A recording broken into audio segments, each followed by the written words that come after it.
Hello everyone, कैसे हैं आप लोग। आज की क्लास में हम पढ़ने वाले हैं क्लास 12 इकोनॉमिक्स का कुछ इंपॉर्टेंट एमसीक्यूज़। ये एमसीक्यूज़ होंगे मैक्रो इकोनॉमिक्स के ऊपर और इसमें टोटल 30 एमसीक्यूज़ हम डिस्कस करने वाले हैं। ठीक है, तो ये एज ए टेस्ट लेना है आपको। आप देखिए कि आप 30 में से कितना स्कोर कर पा रहे हैं। जितना भी स्कोर कर पाए आप मुझे ज़रूर कमेंट सेक्शन में बताइएगा। ठीक है, तो जब भी क्वेश्चन आपको दिखे स्क्रीन पे तो आपको सबसे पहले उसको खुद आंसर करना है, फिर मेरा आंसर जानना है। ठीक है, चलिए स्टार्ट करते हैं। क्या आप भी लॉ एज अ करियर परसू करना चाहते हैं और आपके मन में कई सारे सवाल जैसे कि ये सब आपको तंग कर रहे हैं?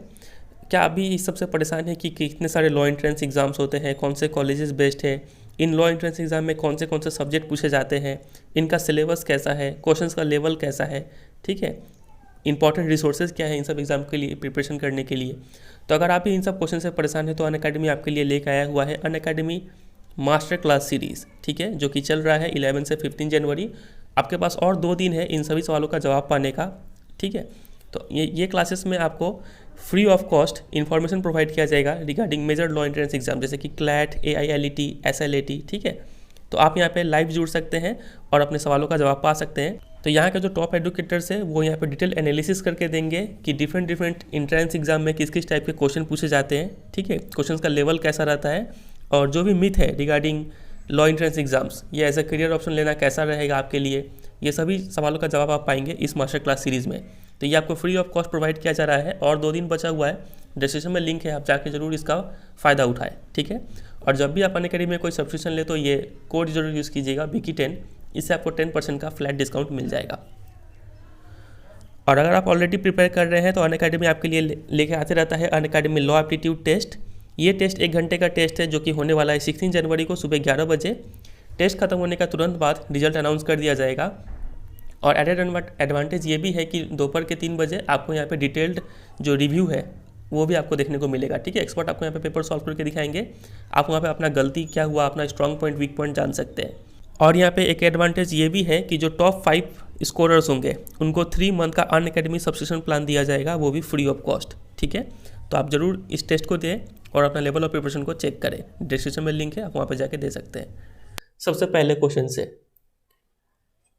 विच is known as the bank of the banks in India. तो काफ़ी इजी क्वेश्चन है ये। बैंकों का बैंक किसे कहते हैं?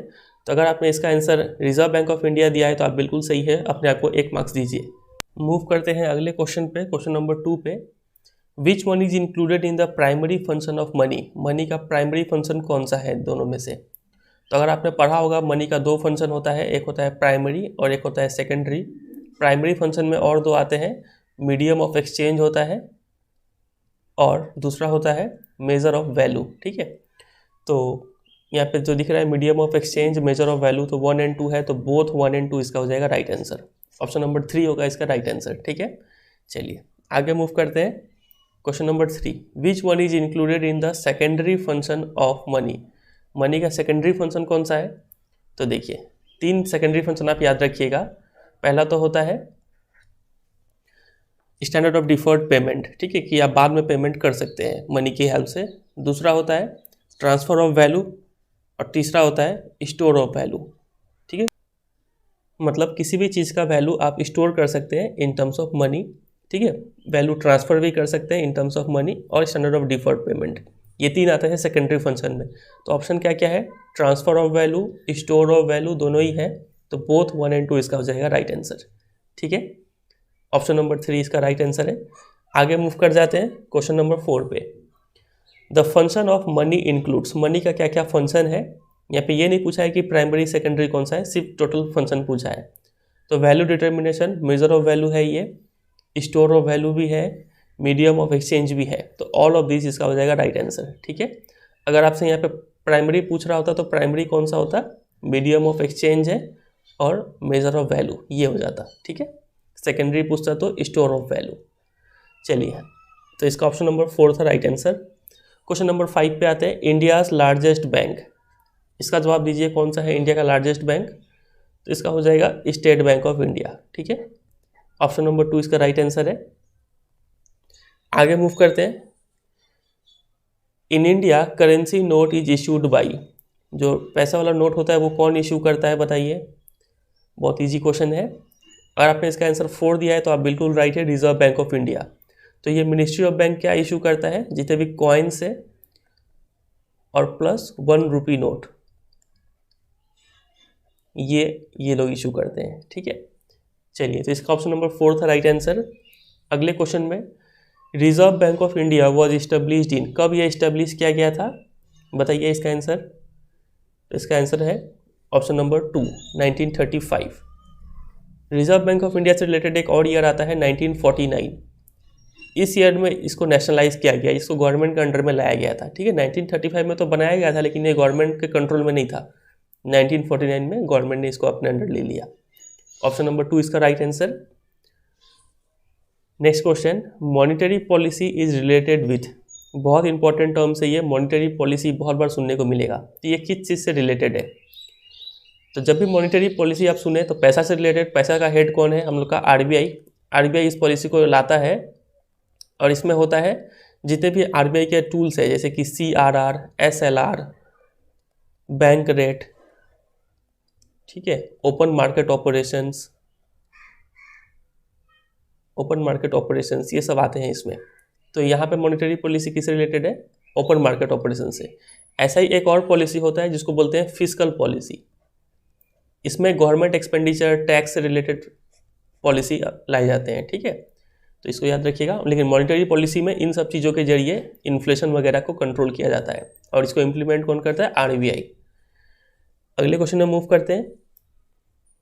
What is central bank of India, India का सेंट्रल बैंक कौन है, तो बताइए इसका आंसर कौन सा होगा, कमर्शियल बैंक की, सेंट्रल बैंक की, प्राइवेट बैंक या फिर नन ऑफ दिस। तो हमें पता है इंडिया का सेंट्रल बैंक कौन है, आरबीआई है। तो यहाँ पे ऑप्शन में नहीं है आरबीआई, तो इसका आंसर हो जाएगा none of this. Option number 4 right answer है इसका। आगे मूव करें, ये देखिए, विच वन इज करेक्ट, कौन सा रिलेशन करेक्ट है, एमपीसी प्लस एमपीएस क्या होगा। तो अगर आपने इसका आंसर 3 दिया है इक्वल टू 1 तो आप बिल्कुल राइट है, अपने आप को 1 मार्क्स और दीजिए, ठीक है। ये रिलेशन बहुत इंपॉर्टेंट है। और चलिए आगे बढ़ते हैं, जहाँ पे एमपीसी एमपीएस ये सब आपको पता है, मार्जिनल प्रोपेंसिटी टू कंज्यूम मतलब del C by del y, और marginal propensity to save del s by del y. चलिए आगे मूव करते हैं, एपीसी प्लस एपीएस। पिछले क्वेश्चन में हमने देखा था एमपीसी प्लस एमपीएस, इसका आंसर था 1, इसका आंसर क्या होगा बताइए। तो इसका आंसर भी होगा 1, ठीक है, याद रखिएगा ये। एपीएस मतलब average propensity to consume, c by y, और APS average propensity to save, s by y. इसमें क्या लगता था, del c, change in consumption by change in income, ये होता था, ठीक है। चलिए आगे मूव करते हैं, the value of MPC is, MPC का वैल्यू क्या हो सकता है। तो एमपीसी क्या है, अभी हमने बताया आपको del C by del Y, ठीक है। इनकम में चेंज होने से आप कंजम्पशन कितना चेंज कर रहे हैं, इसी को एमपीसी बोलते हैं। तो क्या देखिए, क्या मान लीजिए आपका इनकम 100 रुपया बढ़ गया तो आप 100 रुपये खाना स्टार्ट कर देंगे क्या, नहीं, ऐसा नहीं होता है ना, कुछ सेविंग भी करेंगे। तो ये दोनों इक्वल तो कभी नहीं होंगे, इक्वल होंगे तभी तो कट के 1 आएगा, तो 1 तो होगा नहीं, ठीक है। 0 हो सकता है क्या, तो देखिए जब भी आपका इनकम बढ़ेगा तो आप कंजम्पशन कुछ ना कुछ बढ़ाएंगे ही। ऐसा नहीं है कि आप इनकम बढ़ते जा रहा है आप खर्च किए कर ही नहीं रहे, कंजम्पशन में खर्च नहीं कर रहे हैं, ठीक है। तो ये कभी भी ऊपर वाला 0 नहीं होगा, ऊपर वाला 0 होने से तो 0 आएगा ना, तो इसका आंसर कभी भी 0 नहीं हो सकता है। तो इसका आंसर हो जाएगा इन्फिनिटी भी नहीं होगा, अनंत। आपका इनकम मान लीजिए बढ़ गया 100 रुपया, तो आप क्या इन्फानाइट करोड़ों रुपए का कंजम्पशन कर लेंगे क्या, तो ये भी नहीं होगा। तो बच गया क्या, ये ऑप्शन इसका राइट होगा। ग्रेटर देन 0 लेस देन 1, 0 से 1 के बीच में होता है एमपीसी, इसका वैल्यू आप याद रखिएगा, ठीक है। चलिए आगे मूव कर जाते हैं, नेशनल इनकम से रिलेटेड क्वेश्चन है, एनएनपी एट मार्केट प्राइस। तो net national product at market price कैसे नहीं डिराइव होगा, तो देखिए सबसे पहला ऑप्शन पे जाते हैं, GNP at MP minus depreciation. जब भी ग्रॉस में से डेप्रिसिएशन घटेगा तो ये क्या बना जाता है, नेट बन जाता है ये, तो एनएनपी एट एमपी बन जाएगा। तो एनएनपी एट एमपी है, तो इसका अगर आपने आंसर 1 दिया है तो आप बिल्कुल राइट है। आगे बढ़ते हैं, विच वन इज करेक्ट। तो इसमें हम क्या किए, थोड़ा इजी क्वेश्चंस लिए ताकि आपको थोड़ा कॉन्फिडेंस मिल जाए। ऐसा ही हम और भी आगे लेके आएंगे, ठीक है, टेस्ट, तो उसमें थोड़ा अच्छे क्वालिटी के क्वेश्चंस डालेंगे जो मेनली प्रीवियस ईयर में आए हुए हो। मेरा हमेशा से टारगेट रहता है कि हम प्रीवियस ईयर क्वेश्चंस को कवर कर लें, ठीक है। चलिए तो ये इसका जवाब दीजिए, कौन सा करेक्ट है ये, के जहाँ पे है इन्वेस्टमेंट मल्टीप्लायर का फॉर्मूला क्या होता है। तो इसका आंसर अगर आपने ऑप्शन नंबर 2 दिया है तो आप बिल्कुल राइट है। के इक्वल टू 1, दो फॉर्मूला होता है, के इक्वल टू 1/1 माइनस MPC, या फिर 1 माइनस MPC क्या होता है 1/MPS। ठीक है, तो ये इसका हो जाएगा राइट आंसर। चलिए आगे मूव करते हैं। एक न्यूमेरिकल है छोटा सा, इफ MPC 0.5 मल्टीप्लायर के विल बी क्या। तो निकाल लेते हैं। हमने अभी अभी देखा मल्टीप्लायर का फॉर्मूला के इक्वल टू क्या होता है 1/1 माइनस MPC या फिर 1/MPS। तो यहाँ पे हमें MPC दिया है तो हम इसमें पुट कर देते हैं 1/1 माइनस 0.5, तो 1/0.5 इसको सॉल्व कर लेंगे, आ जाएगा 2। ठीक है, तो इसका आंसर हो जाएगा ऑप्शन नंबर 3। चलिए आगे मूव करें। इसका जवाब दीजिए, बहुत ही इजी क्वेश्चन है। फाइनेंशियल ईयर इन इंडिया कब से कब होता है। तो अगर आप इसका आंसर 1 दे रहे हैं तो आप बिल्कुल राइट है। चलिए आगे मूव करते हैं। ये भी बहुत ही इजी क्वेश्चन है। Study of national income is related to what. तो नेशनल इनकम हम किस में पढ़ रहे हैं, मैक्रो इकोनॉमिक्स में पढ़ रहे हैं, तो इसका आंसर हो जाएगा 2। आगे मूव करते हैं। ये देखिए, general theory of employment interest and money was written by. ये बुक किसने लिखा है, आपने पढ़ा होगा चैप्टर नंबर 1 में, ये केन्स ने लिखा है। ठीक है, इनका नाम सुना ही होगा आपने, फुल एम्प्लॉयमेंट जब आप पढ़ रहे होंगे तो इनका नाम सुना होगा। आगे मूव करते हैं। ये देखिए, इसका जवाब देने की कोशिश कीजिए। In the situation of deflationary gap. Deflationary gap मतलब फुल एम्प्लॉयमेंट लेवल पे जब डिमांड कम जाए तो वहाँ पर डिफ्लेशनरी गैप क्रिएट होता है। एक्सेस डिमांड डिफिशिएंट डिमांड वाले टॉपिक से क्वेश्चन है ये। तो डिफ्लेशनरी गैप में डिमांड कम होता है, तो डिमांड इंक्रीजेज रैपिडली, ये तो नहीं होगा। Both demand and supply are equal, नहीं ये भी नहीं होगा। इक्वल होने से तो इक्विलिब्रियम हो जाएगा। सप्लाई इंक्रीज रैपिडली, डिमांड घटता है तो सप्लाई बढ़ता है, तो ये ऑप्शन हमें यहाँ पे देना होगा। ठीक है, ऑप्शन नंबर 2 इसका राइट आंसर हो जाएगा। आगे मूव करें अगले क्वेश्चन पे। ये देखिए, काफ़ी इजी क्वेश्चन, ये तो आपको देना ही चाहिए इसका जवाब। An economy which has economic relations to other countries is known as. ऐसा इकोनॉमी जो बाकी अदर कंट्री से रिलेशनशिप रखे तो उसको क्या बोलते हैं, क्लोज्ड नहीं, ओपन। हाँ, ओपन इकोनॉमी उसको बोलते हैं। ठीक है, इसका आंसर हो जाएगा ऑप्शन नंबर 2। उम्मीद करते हैं आप खुद को मार्किंग भी कर रहे होंगे। चलिए, और ईमानदारी से आप कमेंट में आंसर जो आपका मार्क्स है वो पोस्ट कीजिएगा। चलिए ये भी आते हैं अगले क्वेश्चन पे। कंजम्पशन ऑफ फिक्स्ड कैपिटल, बच्चा वाला क्वेश्चन है ये। क्या बोलते हैं, फिक्स्ड कैपिटल का कंजम्पशन को डेप्रिसिएशन बोलते हैं। ठीक है, ये तो आपने आंसर दिया ही होगा, थोड़ा सा भी पढ़ रखा है तो। आगे मूव करते हैं। ये भी काफ़ी इजी क्वेश्चन है, basic question. Value added is ascertained as, is calculated as. तो वैल्यू एडेड कैसे निकालते हैं, परचेज प्राइस प्लस प्रॉफिट नहीं, सेल प्राइस माइनस लॉस नहीं, purchase price plus intermediate cost नहीं, यहाँ पे जो है sales price minus cost of intermediate goods. ठीक है, जितना पे भी बिका उसमें से आप इंटरमीडिएट गुड्स का खर्च निकाल लीजिए तो उतना ही आपने वैल्यू ऐड किया है उस पर। तो इसका आंसर हो जाएगा ऑप्शन नंबर 4। आगे मूव करते हैं। ये वाला, national income is calculated through. सबको पता है ये 3 मेथड होता है कैलकुलेट करने का, इनकम मेथड, एक्सपेंडिचर मेथड और आउटपुट मेथड। तो ऑल ऑफ द अबव इसका हो जाएगा राइट आंसर। आगे मूव करें। ये रहा, which items is included in balance of payment.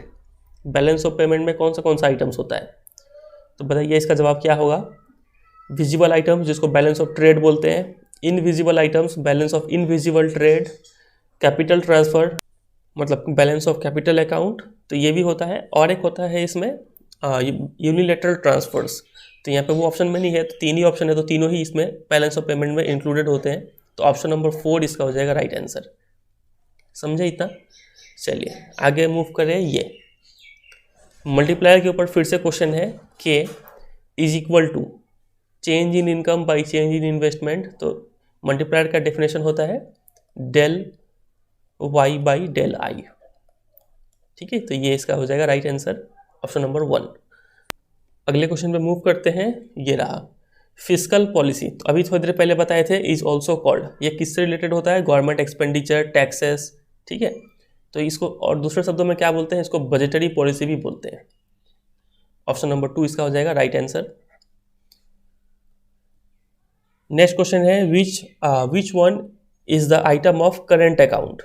Current account का कौन सा आइटम है? तो देखिए, बैलेंस ऑफ पेमेंट का क्या क्या कंपोनेंट होता है, तो 4 कंपोनेंट होता है total. Number 1 export and import of visible goods, एक होता है विजिबल गुड्स, दूसरा होता है इनविजिबल आइटम्स या फिर इनविजिबल गुड्स एंड सर्विसेज, तीसरा होता है यूनिलैटरल ट्रांसफर्स, और चौथा होता है capital receipts and capital payments. ठीक है, तो यहाँ पे पूछा है, तो टॉप जो 3 है ना, कैपिटल वाले को छोड़ के, विजिबल गुड्स, इनविजिबल गुड्स और यूनिलैटरल ट्रांसफर्स, ये सभी आते हैं करंट अकाउंट में। तो पूछा है कि which one is the item of current account, तो इंपोर्ट ऑफ विजिबल आइटम्स ये करंट अकाउंट में आएगा, एक्सपेंसेस ऑफ टूरिस्ट ये इनविजिबल गुड है तो ये भी करंट अकाउंट में आएगा, ये इस कैटेगरी वाला है। ठीक है, और एक्सपोर्ट ऑफ विजिबल आइटम्स ये भी आता है आपका करंट अकाउंट में। तो ऑल ऑफ दिस इसका हो जाएगा राइट आंसर। ठीक है, अगर आपने इसका आंसर 4 दिया है तो आप अच्छा जा रहे हैं। चलिए आगे मूव करते हैं। Central bank grants loan to, किसको किसको लोन देता है सेंट्रल बैंक? General public. हम लोग को लोन मिल जाएगा क्या सेंट्रल बैंक से? नहीं मिलेगा। बोले वो हमें क्या बोलेगा? बोलेगा कमर्शियल बैंक में जाओ। प्राइवेट बैंक, प्राइवेट कंपनीज को भी ये नहीं देता है, इनको भी कमर्शियल बैंक से लेना पड़ेगा। कमर्शियल बैंक, हाँ, अगर बैंक को ही लोन चाहिए तो वो सेंट्रल बैंक के पास जाएंगे और उनसे लोन ले लेंगे। तो ऑप्शन नंबर 3 हो जाएगा इसका राइट आंसर। अगला क्वेश्चन है credit creation is controlled by. Credit कितना क्रिएट होगा, पैसा कितना क्रिएट होगा इकोनॉमी में, ये कौन कंट्रोल करता है? तो ये सेंट्रल बैंक जो है वो कंट्रोल करता है। ठीक है, क्या चेंज करके? मॉनेटरी पॉलिसी को चेंज करके, CRR SLR ये सब चेंज कर देंगे तो कुछ हद तक इन्फ्लुएंस हो जाता है। आगे मूव करते हैं। लास्ट क्वेश्चन है ये, dash is the short form of export and import. ये बताइए एक्सपोर्ट इंपोर्ट का शॉर्ट फॉर्म क्या होता है? तो एक्सपोर्ट का आप ये ले लीजिए फर्स्ट 2 लेटर, इंपोर्ट का फर्स्ट 2 लेटर, तो एक्जिम जो है ये हो जाएगा शॉर्ट फॉर्म इसका। ठीक है, तो यही था टोटल 30 क्वेश्चन। तो आप मुझे जरूर कमेंट सेक्शन में बताइएगा आप 30 में से कितना स्कोर कर पाए हैं। ठीक है, तो यही था आज का वीडियो, उम्मीद करते हैं आपको पसंद आया होगा। ऐसा ही एक टेस्ट एक हम और आगे लेके आने वाले हैं, वो भी मैक्रो इकोनॉमिक्स के ऊपर ही होगा, तो उसमें कुछ और थोड़े डिफिकल्ट क्वेश्चन डालेंगे जो प्रीवियस ईयर क्वेश्चन होंगे। मेनली प्रीवियस ईयर क्वेश्चन में इजी है या फिर डिफिकल्ट है, जो भी है वही हम लेके आएंगे। ठीक है, तो वीडियो अच्छा लगा तो वीडियो को जो एक लाइक कर दीजिएगा, दोस्तों के साथ भी शेयर कीजिएगा, और चैनल पर नए हैं तो चैनल को सब्सक्राइब भी कर लीजिएगा। एंड करते हैं, मिलते हैं बहुत जल्द किसी और वीडियो में, तब तक के लिए good bye and take care.